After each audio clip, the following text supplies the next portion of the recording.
राजस्थान की राजनीति में बड़ा विचित्र हो रहा है। एक दिन खबर आती है कि राहुल गांधी ने अशोक गहलोत को डांट दिया।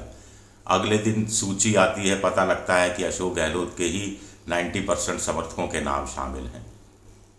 एक दिन खबर आती है कि वसुंधरा को बिल्कुल किनारे पर डाल दिया गया है, हाशिए पर डाल दिया गया है, उनके समर्थकों के टिकट काट कर पार्टी के आला कमान ने साफ संदेश दे दिया है। दूसरी दिन खबर आती है, नई सूची आती है जिसमें वसुंधरा राजे के समर्थकों के नाम शामिल होते हैं। तो आखिर ये माजरा क्या है? नमस्कार, मैं हूं आपका दोस्त विजय विद्रोही। आप मुझसे जुड़ चुके हैं, इसके लिए आप सबका तहे दिल से शुक्रिया। और अगले 8-10 मिनट इसी की विवेचना करने की कोशिश करेंगे कि राजस्थान में कांग्रेस आला कमान की नज़र में अशोक गहलोत ज़रूरी हैं या मजबूरी हैं। इसी तरह बीजेपी आला कमान की नज़र में राजस्थान में वसुंधरा राजे ज़रूरी हैं या मजबूरी हैं। मेरा टेक यह है कि ज़रूरी भी हैं और मजबूरी भी है, दोनों ही नेता। अगर ज़रूरी नहीं होते तो मजबूरी में इतनी छूट नहीं दी जा रही होती। वसुंधरा को तो फिर भी उतना नहीं मिल रहा, लेकिन अशोक गहलोत को तो पूरी छूट दी जा रही है। एक दिन खबर आती है राहुल गांधी के डांटने की, उससे पहले खबर आती है सोनिया गांधी के नाराज़ होने की, और फिर पता लगता है कि जो अब तक 156 नामों की सूची आई है उसको सिलसिलेवार अध्ययन किया जाए तो अशोक गहलोत का इक्का दुक्का समर्थक होगा जिसे टिकट नहीं मिला होगा, या अभी 2-3 समर्थक हैं जो होल्ड पर हैं। आप जानते हैं कि धर्मेंद्र राठौड़, शांति धारीवाल और महेश जोशी, इनको अभी तक टिकट नहीं मिला है, लेकिन 44 की सूची आनी बाकी है और इनकी जगह किसी दूसरे आदमी को टिकट नहीं दिया गया है। यानी अभी भी चांस 50-50 है, यानी 50% दिया जा सकता है, 50% नहीं दिया जा सकता है। तो होल्ड पर है। ऐसे ही सचिन पायलट के भी 3-4-5 समर्थकों के नाम होल्ड पर हैं। तो क्या ये कोई बार्गेनिंग के लिए होल्ड पर रखे गए हैं या रखवा दिए गए हैं आला कमान की तरफ से? ये अपने आप में एक बड़ा दिलचस्प सवाल उठता है। वैसे देखा जाए तो 156 में से जो नए नाम आए, 61 नाम आए, जिसमें कहा जा रहा है 51 नाम अशोक गहलोत के हैं, और सचिन पायलट की सूची में से 5 या 6 लोगों के टिकट काट दिए गए हैं, जिसमें एक खिलाड़ी लाल बैरवा भी शामिल बताए जाते हैं। तो ये खेल क्या चल रहा है? दोनों तगड़े खिलाड़ी हैं, वसुंधरा और अशोक गहलोत। दोनों आला कमान को आंखें भी दिखाते रहे हैं और वक्त आने पर आला कमान की कुछ जी हजूरी भी करते रहे हैं, लेकिन अपने अपनी धरातल पर, अपनी अपनी ज़मीन पर खड़े भी रहे हैं, झुके नहीं हैं। वो थोड़ा सा लचीला रुख अपनाया है, लेकिन शिवराज सिंह की तरह की पार्टी कहेगी तो दरी भी बिछाऊंगा जैसा कोई स्टेटमेंट वसुंधरा राजे की तरफ से नहीं आया। अभी भी वो कई दिन तक घर में रही, जयपुर में बाहर रही, अपने कट्टर समर्थक कालीचरण सर्राफ के यहाँ गई पार्टी कार्यालय के उद्घाटन पर और कहा कि चुनाव अभियान की शुरुआत कर रही हूँ, लेकिन फिर कहीं और नज़र नहीं आई हो।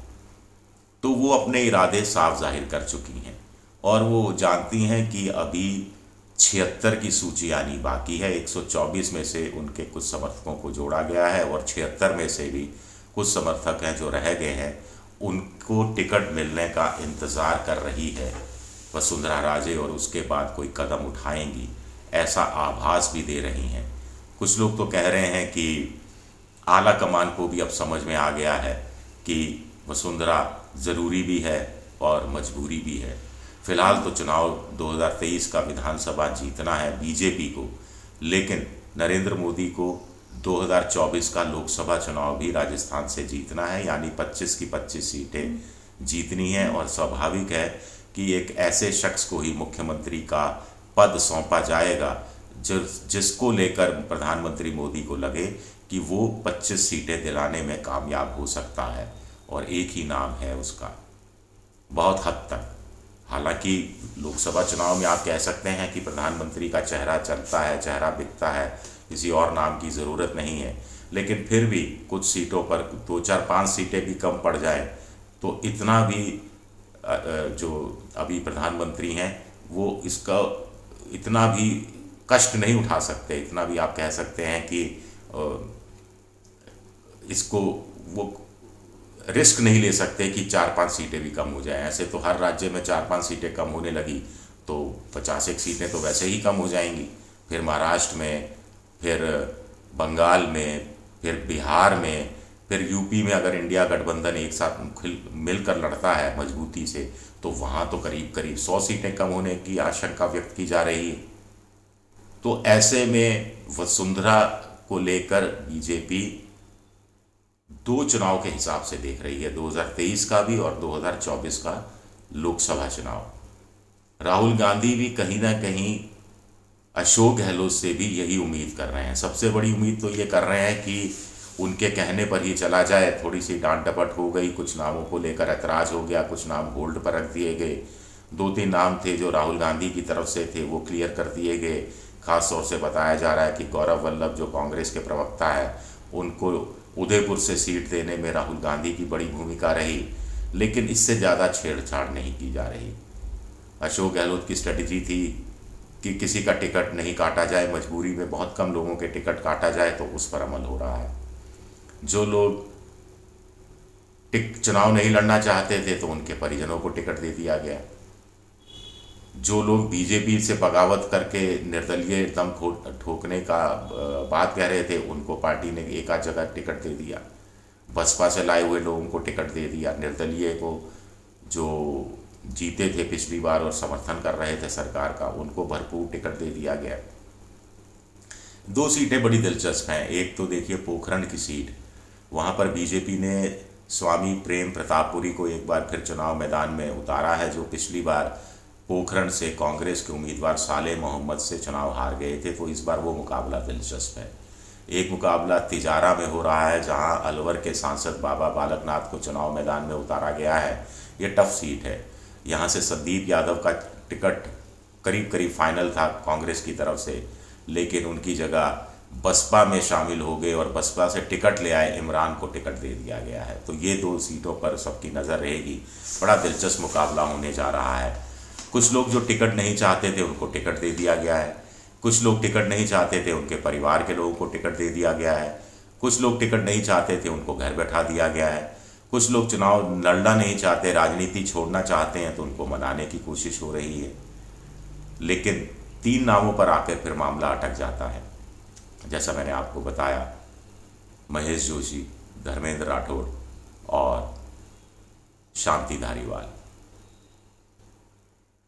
इनको टिकट दिलाने में अशोक गहलोत कामयाब होंगे नहीं होंगे ये देखना अपने आप में बेहद बेहद दिलचस्प रहेगा। लेकिन अब चुनाव की अगर बात कर लें तो देखिए, कांग्रेस ने कम से कम उम्मीदवारों की संख्या के हिसाब से बाजी मार ली है। बीजेपी 124 पर अटकी है, कांग्रेस 156 पर पहुंच गई है। अशोक गहलोत ने वैसे भी पहले एक बार कहा था कि 156 उनका टारगेट है, और जो 44 सीटें बची हैं उसमें से 15 होल्ड पर हैं, 29 पर भी करीब करीब उम्मीदवारों का नाम तय हो चुका है। जो 15 होल्ड पर हैं उसमें 4-5 सीटें सचिन पायलट की बताई जाती हैं और 3 सीटें तो खैर अशोक गहलोत की हैं, और कुछ 1-2 और सीटें हैं जिनको लेकर, जैसे लालचंद कटारिया की सीट है, वो तय नहीं कर पा रहे कि उनको बनाने की कोशिश हो रही है कि वो चुनाव लड़ लें। इसी तरह हेमराज, उनको भी हेमाराम चौधरी, उनको भी मनाने की कोशिश हो रही है कि वो चुनाव लड़ लें। तो वो 2 सीटें इस कारण होल्ड पर रखी गई हैं।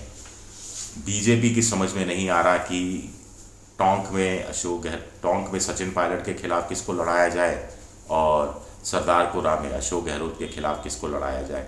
सांसदों का प्रयोग उसने पहली लिस्ट में रखा था, जो ठीक नहीं गया, उसका असर ठीक नहीं हुआ, तो इस प्रयोग से शायद वो बचना चाहेगी। तो ऐसे में क्या करेगी बीजेपी इन 2 सीटों को लेकर, ये देखना दिलचस्प होगा। बाकी बीजेपी ने भी जिताऊ उम्मीदवारों को ध्यान में रखा है, कांग्रेस ने भी जिताऊ उम्मीदवारों को ध्यान में रखा है। अब एक चीज़ समझ में नहीं आती कि आप पुराने हैं, पुराना चेहरा है, लगातार हार रहे हैं, फिर भी आपको टिकट मिल जाता है। आप बाहर से आते हैं, फिर भी आपको टिकट मिल जाता है।